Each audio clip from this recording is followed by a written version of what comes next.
ఈ వాక్యం యొక్క అర్థం ఏమిటంటే, ఈ ప్రపంచంలో చాలామంది అజ్ఞానం వలన మనుషుల్ని చంపడానికి కత్తులు, గొడ్డళ్ళు, ఈటెలు, బెల్లాలు, గుణపాలు, AK-47 గన్నులు, ఇంకా బాంబ్స్, ఇంకా చాలా రకాలైనటువంటి వెపన్స్ వాడి మనుషుల్ని చంపుతున్నారని టీవీల్లో, వార్తల్లో, మనం పేపర్‌లో చూస్తున్నాం. అయితే అన్నిట్లికన్నా భయంకరమైన వెపన్ ఏదైనా ఉందంటే నాకు తెలిసి మాటే.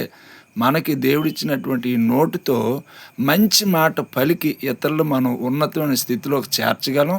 ఇదే నోరుని మిస్‌యూజ్ చేశామంటే మంచిగా ఉన్నవారిని కూడా నాశనం చేయగలం. గనుక మన మాటను మనం అదుపులో ఉంచగలిగితే ఎల్లప్పుడూ ఇతరులకి యోగ్యకరమైన మాటలు మనం మాట్లాడితే తప్పకుండా మన వలన అనేక మంది బలపరచబడతారు.